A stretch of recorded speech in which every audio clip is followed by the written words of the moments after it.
বিসমিল্লাহ। প্রথম প্রশ্ন, অবুঝ বয়সের গুনাহ কি ক্ষমাযোগ্য? 15 থেকে 16 বছর বয়স তখন আমি ইসলাম সম্পর্কে তেমন জানতাম না, অনেক গুনাহ করেছি, আল্লাহ কি সেগুলো মাফ করবেন? খুবই সুন্দর এবং চমৎকার একটি প্রশ্ন। আমাদের আমরা ছেলেবেলায় অর্থাৎ ছোট থাকতে কিশোর বয়সে আমরা অনেক অন্যায় করেছি, অনেকে মা বাবার সাথে বেয়াদবি করে ফেলেন, তখনও সেই সেন্স তার আসে না যে মা বাবা কি।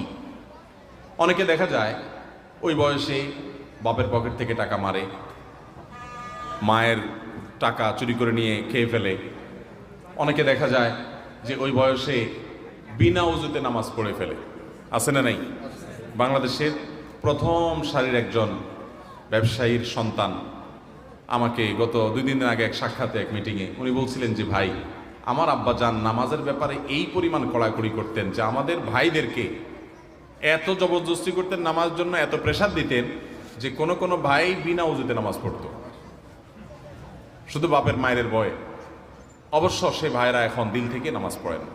যাই হোক, তো ছোটবেলায় আমরা অনেক এরকম অনেক উল্টাপাল্টা করি, বিনা উজুতে নামাজ পড়া, বিনা উজুতে কোরআন শরীফ পড়া, মায়ের ভয়ে, বাপের ভয়ে, উস্তাজের ভয়ে, এরকম অনেক উল্টাপাল্টা আমার দ্বারা হয়েছে। যদি এটা প্রাপ্তবয়স্ক হওয়ার আগে হয়, প্রাপ্তবয়স্ক হওয়ার, বালেগ হওয়ার আগে হয়, ছেলেরা স্বপ্নদোষ শুরু হলে বালেগ হয়, মেয়েরা মাসিক শুরু হলে বালেগ হয়। যদি মাসিক স্বপ্নদোষ হতে দেরি হয় তাহলে তার সর্বোচ্চ লিমিট আছে যে 15-র নিচে আর কেউ নাবালেগ থাকে না, 15-র পরে আর কেউ নাবালেগ থাকে না। তো বালেগ হওয়ার আগে যদি আপনার এরকম ভুলভাল হয় তাহলে সেগুলো মাফ, সেগুলোর জন্য কোনো জবাবদিহি করা লাগবে। কারণ নবী করিম সাল্লাল্লাহু আলাইহি ওয়াসাল্লাম একটা হাদিস আমরা জানি, তিনি বলেছেন 3 ব্যক্তি থেকে কলম উঠিয়ে নেওয়া হয়েছে, রুফি আল কলম আন সালাত।